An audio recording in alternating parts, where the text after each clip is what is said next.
Question 2.4, उन कारकों की जांच कीजिए जिनके कारण भारत में होम रूल आंदोलन का उदय हुआ। Examine the factors that led to the emergence of the home rule movement in India. ठीक है, तो इस प्रश्न में हमें क्या बताना है? भारत में होम रूल आंदोलन का उदय। ठीक है, भारत में होम रूल आंदोलन का उदय क्यों हुआ, क्या कारण थे? इस प्रश्न का उत्तर देने से पहले हमें यह जानना जरूरी है कि होम रूल आंदोलन था क्या।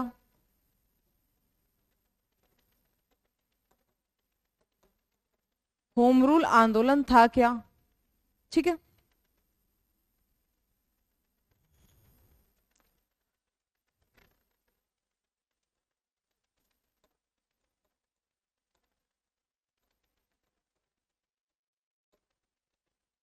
भारत में जो ब्रिटिश सत्ता की स्थापना हुई उसके कारण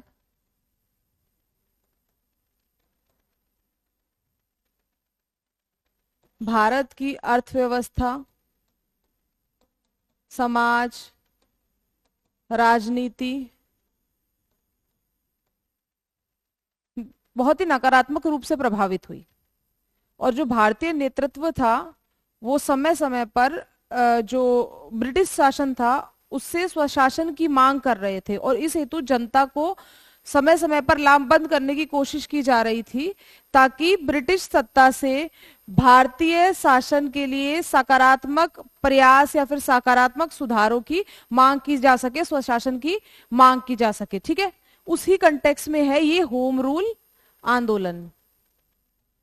होम रूल का क्या मतलब है? गृह शासन, स्वशासन, खुद का शासन।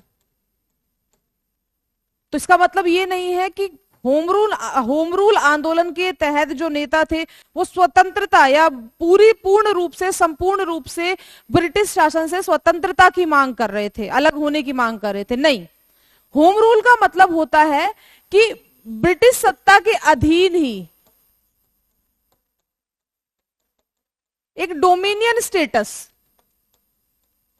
ब्रिटिश सत्ता के अधीन ही डोमिनियन स्टेटस, मतलब ब्रिटिश सत्ता के अधीन ही स्वशासन की प्राप्ति की सत्ता जो है वो ब्रिटिशर्स की रहेगी, जो सर्वोच्च स्तर पे है वो अंग्रेज रहेंगे, लेकिन उसके अधीन जो शासन होगा वो भारतीयों का खुद का होगा।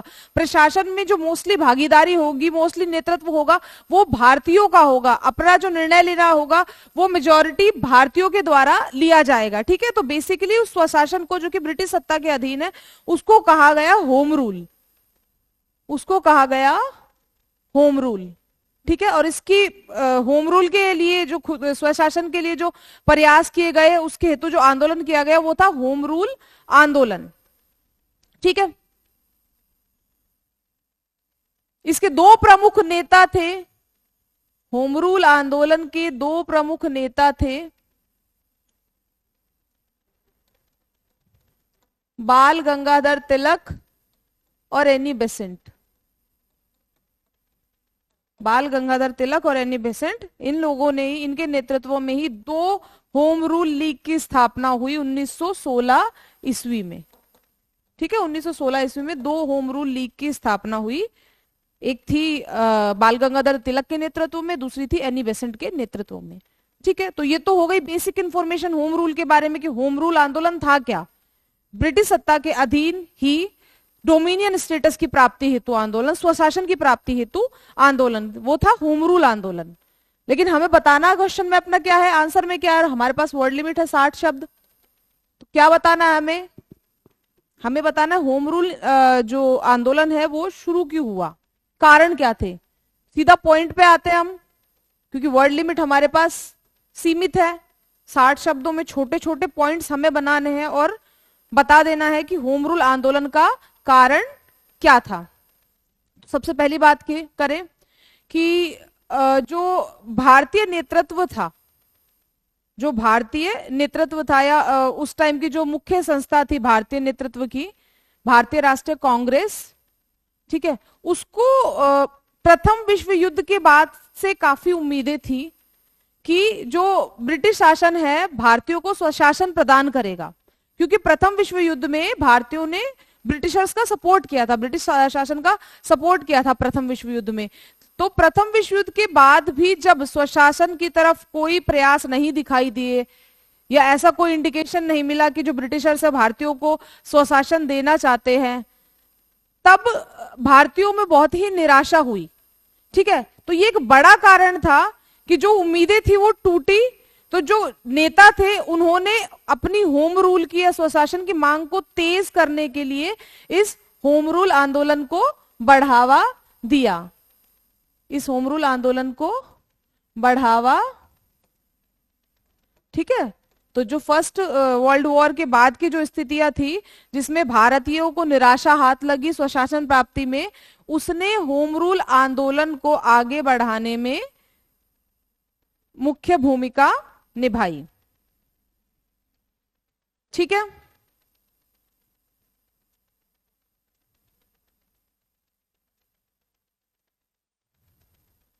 उसके बाद है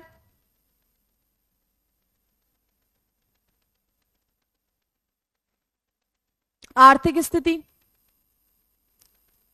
उसके बाद आर्थिक स्थिति, प्रथम विश्व युद्ध के बोझ तले दबकर भारतीयों की आर्थिक स्थिति और भी ज्यादा खराब हो गई। ऑलरेडी जो ब्रिटिश सत्ता थी वो भारतीयों का बुरे तरीके से शोषण कर रही थी, भारतीयों पर बड़े बड़े कर लगाए गए थे, भारतीयों के उद्योग धंधे चौपट कर दिए गए थे, जो लोकल जो उद्योग थे भारत के छोटे और लघु उद्योग थे वो पूरे समाप्त हो गए थे, और जो ब्रिटेन का मशीनरियों में बना हुआ सामान था वो बड़े स्तर पर भारतीयों में मतलब भारत में आ गया था। तो इस वजह से जो और किसानों पर बड़े बड़े कर लगाए गए थे। ठीक है, अधिक से अधिक मात्रा में जो कच्चा माल है वो भारत से उठाया जाता, ब्रिटेन ले जाया जाता और वहां पे मशीनों में सामान बनता था। तो यहां से कच्चा माल भी जाता और वहां से जो बनकर सामान आता वो भी पूरा भारत में डंप होता था, तो वो करेंसी भी भारत से बाहर चली जाती थी। तो इसलिए भारतीयों की आर्थिक स्थिति बहुत ज्यादा खराब थी और प्रथम विश्व युद्ध के भार तले दबकर वो स्थिति और ज्यादा खराब हो गई। इसलिए भारतीयों में आक्रोश हुआ, आक्रोश उत्पन्न हुआ उस चीज को लेकर, और इस दिशा में जो नेता थे उनको लगा कि अब सही सिचुएशन है या सही स्थिति है उस आक्रोश को एक सही रूप देने की। तो जो महंगाई या जो कहेंगे कि बुरी अर्थव्यवस्था थी उसने भी महत्वपूर्ण भूमिका निभाई होम रूल जो आंदोलन है उसके उदय में। ठीक है, उसके बाद होम रूल के एक प्रमुख नेता थे तिलक। तो तिलक 1914 में मांडले जेल से रिहा हो गए थे और उसके बाद राजनीति में सक्रिय रूप से शामिल हो गए थे। तो उनकी एक ये भी रीजन था कि जो बाल गंगाधर तिलक है उनके राजनीतिक रूप से सक्रिय होने के बाद इस आंदोलन को और भी ज्यादा जो क्या है कि सपोर्ट मिला, और भी ज्यादा समर्थन मिला। और दूसरा जो एनी बेसेंट थी उनका समर्थन, उनका विश्वास, क्योंकि वो एक आयरिश महिला थी और जो जब वो भारत आई और आयरिश में जो होम रूल वाला जो कॉन्सेप्ट है, होम रूल वाला जो आंदोलन है उन्होंने सफल होते हुए देखा। तो उन्हें लगा कि भारत में आकर भी अब इस चीज को अप्लाई किया जाएगा तो यहां भी उसमें सफलता मिल सकती है, भारतीयों को स्वशासन की प्राप्ति हो सकती है। तो इसमें एनी बेसेंट का भी योगदान रहा। ठीक है,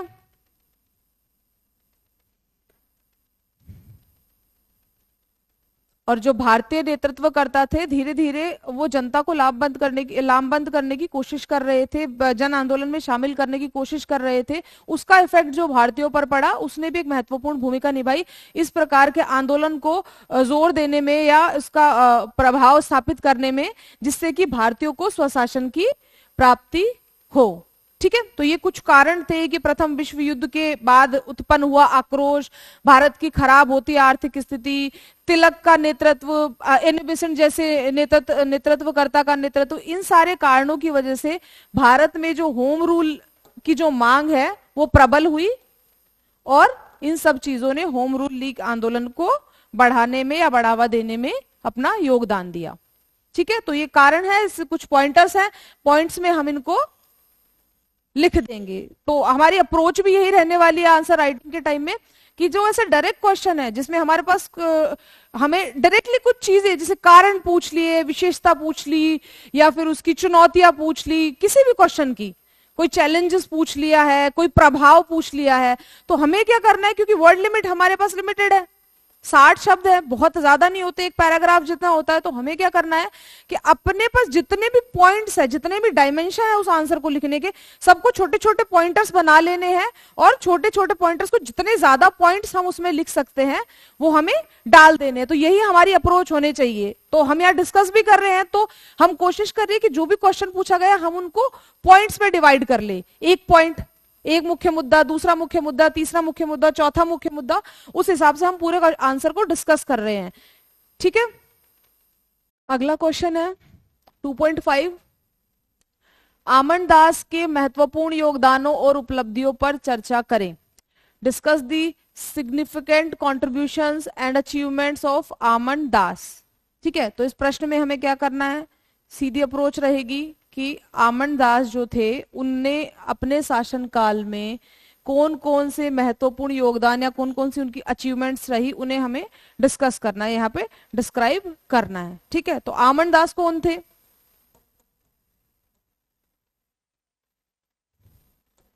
गढ़ा के शासक थे, गोंड वंश से संबंधित थे। ठीक है, गढ़ा के शासक थे जो गोंड वंश से संबंधित थे, आमन दास। ठीक है, इनका एक नाम और था, इन्होंने एक उपाधि और धारण की थी, संग्राम शाह। ठीक है, एक उपाधि और धारण की थी, संग्राम शाह। गढ़ा के शासक थे, गोंड वंश से संबंधित थे। अगर राज्य विस्तार की बात करें तो इनके अधीन 52 गढ़ आते थे।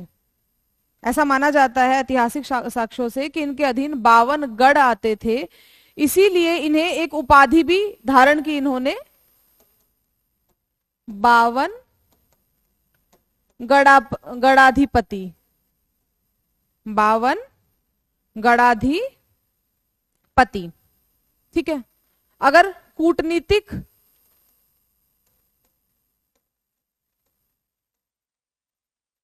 कूटनीति की बात करें इनकी, तो इन्होंने दिल्ली जो सल्तनत के सुल्तान थे इब्राहिम लोधी, उनको अपने पक्ष में करने के लिए उसका जो विद्रोही भाई था जलाल, उसको पकड़कर दिल्ली सुल्तान को सौंप दिया। ठीक है, तो दिल्ली सुल्तान को अपने पक्ष में करने के लिए या अपने उसमें फेवर में लाने के लिए इन्होंने उसके जो भाई था जलाल, जो विद्रोही था दिल्ली सल्तनत से, उसको पकड़कर दिल्ली सुल्तान को सौंप दिया। अगर वैवाहिक संबंधों की बात करें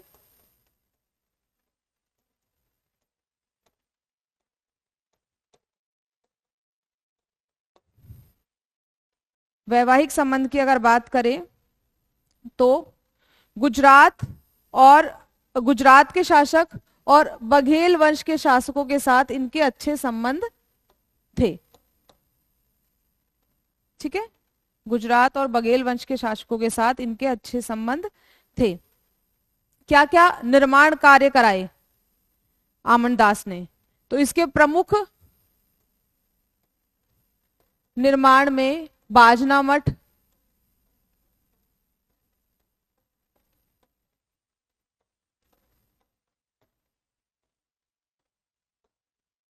संग्राम सागर झील और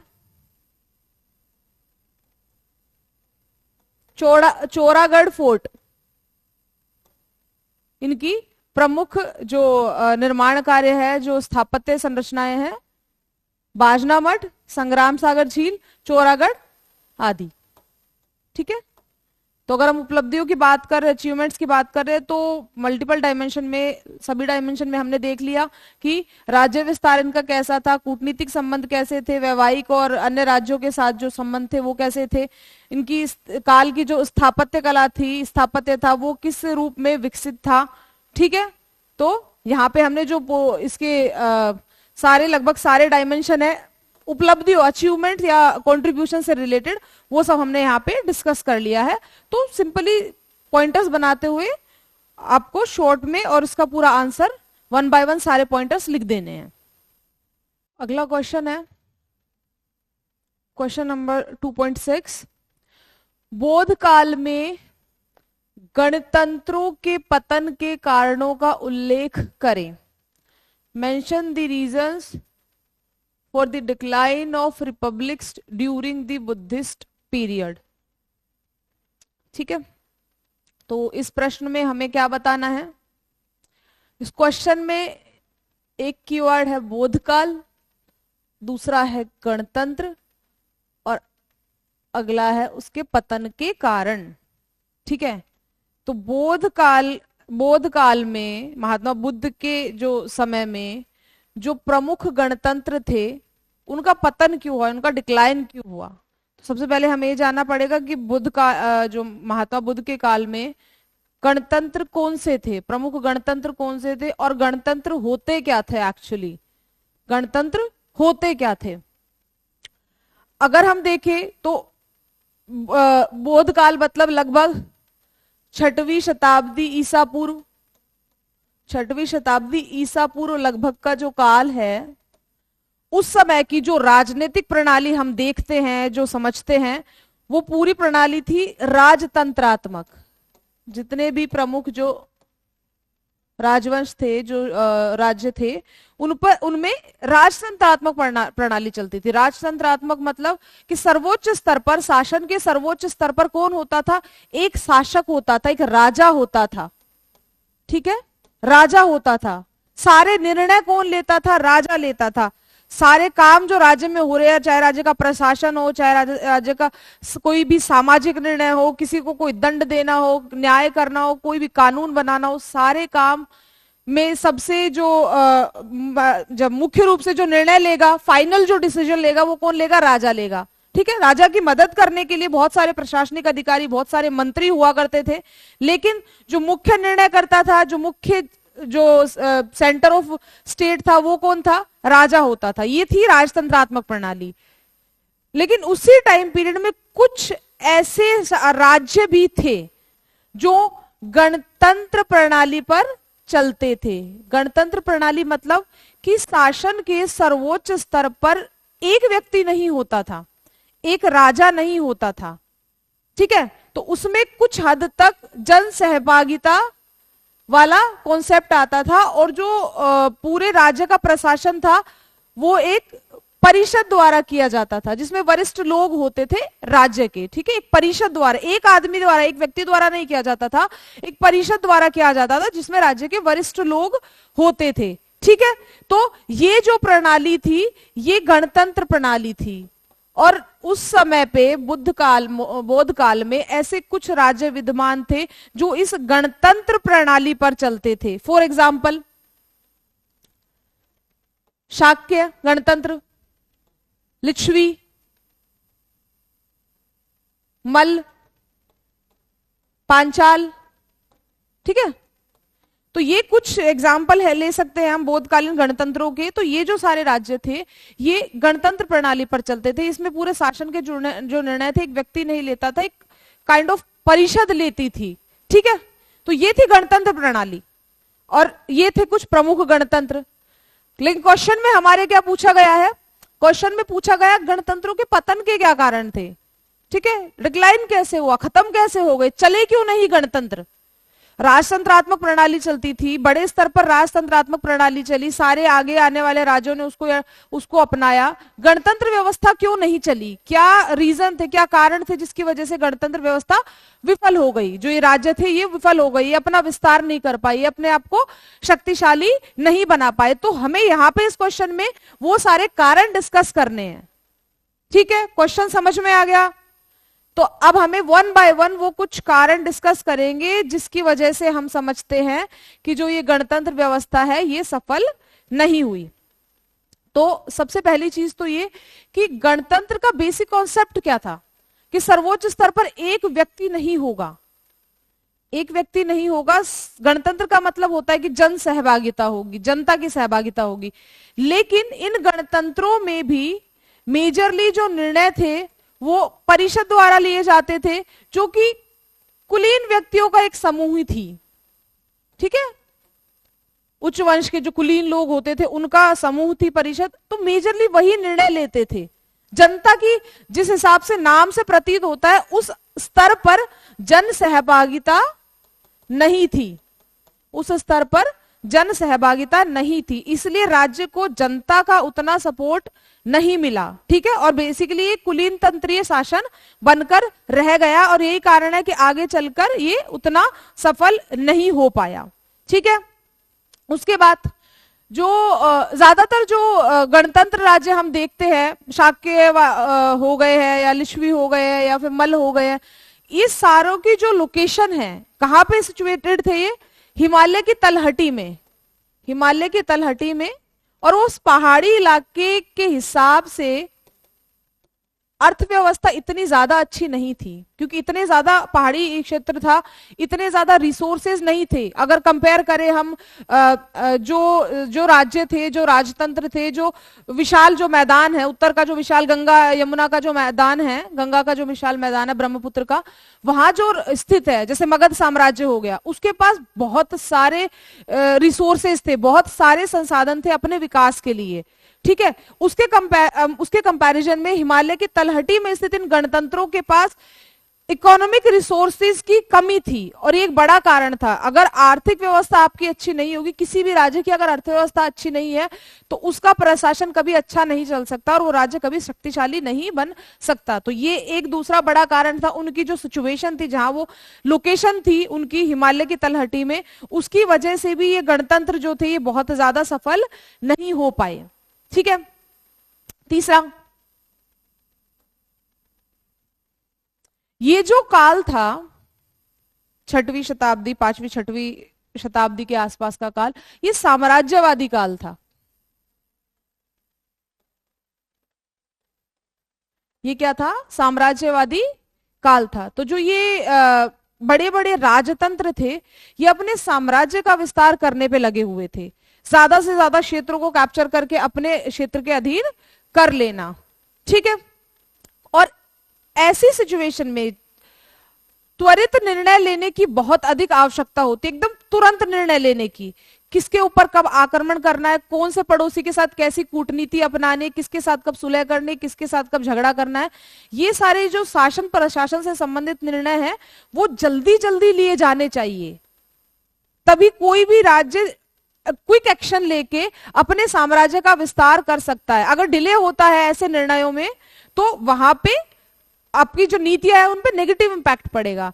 लेकिन इस कंटेक्स्ट में अगर हम कंपेयर करें, तो आप खुद देखेंगे कि एक तरफ राजतंत्र है जहां एक व्यक्ति को फाइनल डिसीजन लेना है, और दूसरी तरफ गणतंत्र है जहां पे मल्टीपल लोग, मतलब हो सकता है कि जो परिषद उसमें 5 लोग, 10 लोग, 15, 20, 50 जितने भी लोग शामिल है, उनको आपस में सहमति करनी है और फिर कुछ निर्णय लेना है कि किस पर आक्रमण करना है, किसके साथ संधि करनी है, किसके साथ दूसरे जो संबंध है स्थापित करने हैं।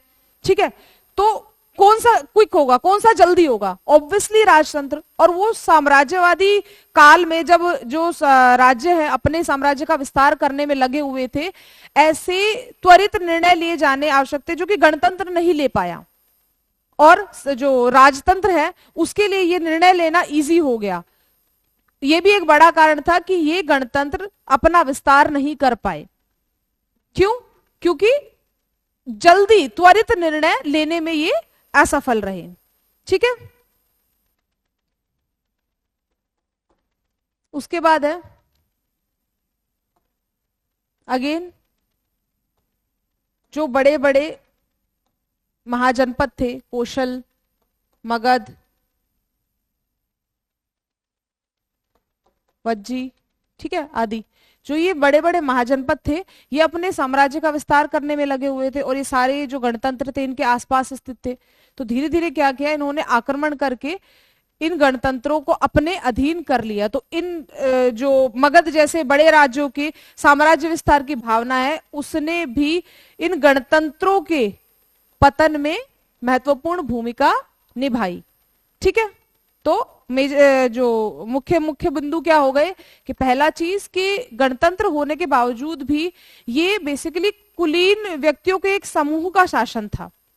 ठीक है, जिसमें जनता की सहभागिता उस स्तर की नहीं थी। दूसरा, यहाँ की आर्थिक स्थिति, आर्थिक स्थिति को सपोर्ट करने के लिए जो भौगोलिक जो सिचुएशन है उतनी ज्यादा हेल्पफुल नहीं थी।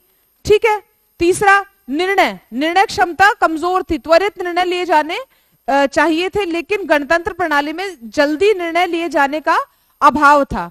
प्लस जो आसपास के जो बड़े साम्राज्य है, आसपास के जो बड़े राज्य थे, बड़े महाजनपद थे, उनकी साम्राज्यवादी जो गतिविधियां थी, उन्होंने भी इन गणतंत्रों के पतन में योगदान दिया। ठीक है। वन बाय वन सारे पॉइंट्स हमने डिस्कस कर लिए। इसी तरीके से पॉइंट्स बनाते हुए हम क्वेश्चन का आंसर भी लिख देंगे, क्योंकि हमें सीधा सीधा बताना है कि गणतंत्रों के पतन के क्या कारण थे। उल्लेख करना है, उल्लेख मतलब मेंशन करना है। मेंशन का मतलब होता है कि सीधा सीधा बता देना है, बहुत कोई ज्यादा दिमाग नहीं लगाना है इसमें। सीधा सीधा जो क्वेश्चन में पूछा है, कारण पूछे, पतन के कारण पूछे, किसके पतन के, गणतंत्रों के पतन के, तो सीधा सीधा जो कारण आपको लिस्ट किए आपने अपने दिमाग में, उसको अपने आंसर में लिख देना है। ठीक है।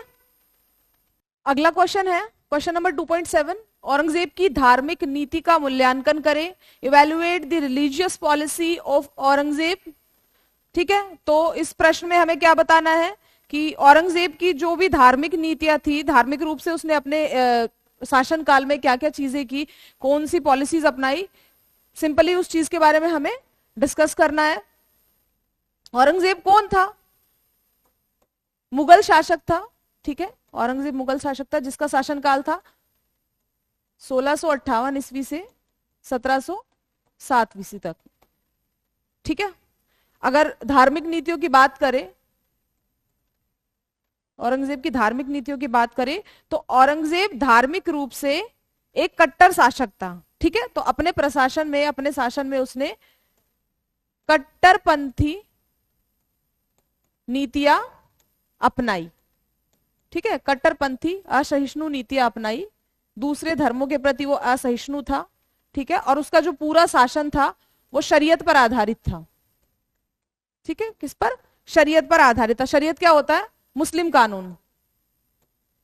पूरा शासन मुस्लिम कानून पर आधारित था। ठीक है। दूसरे धर्म के लोगों के प्रति उसने असहिष्णु व्यवहार अपनाया। ठीक है। तीर्थ कर लगाए हिंदुओं पर। ठीक है। जजिया लगाया, जजिया कर लगाया। जजिया कर एक धार्मिक कर होता था जो गैर मुसलमानों पर लगाया जाता था। जो आबादी होती थी जो मुस्लिम नहीं होती थी, उन पर राज्य द्वारा गैर मुस्लिम आबादी पर कर लगाया जाता था, उसे जजिया बोलते थे। तो उसने हिंदुओं पर जजिया लगाया, अन्य तीर्थ कर लगाए। ठीक है।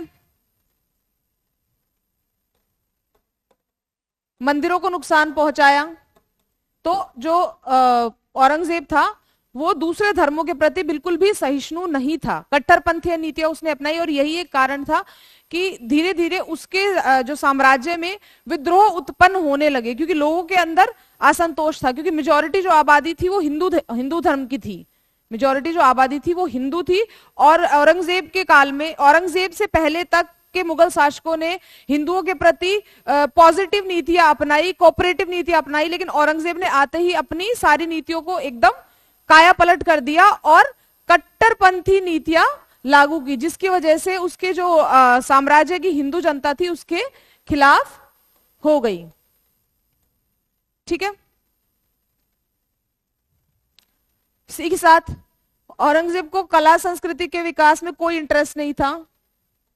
कला के विकास में कोई उसकी रुचि नहीं थी। संगीत, नृत्य आदि सारी जो क्रियाएं होती थी उसको पाबंद कर दिया था, उस पर अंकुश लगा दिया था। ठीक है। तो ये कुछ पॉइंटर्स हैं जो औरंगजेब की जो धार्मिक दृष्टिकोण है। एक चीज और मेंशन कर सकते हैं, जो पुस्तक थी हमने रिसेंटली डिस्कस भी किया था उसको, फतवा ए आलमगीर। ठीक है।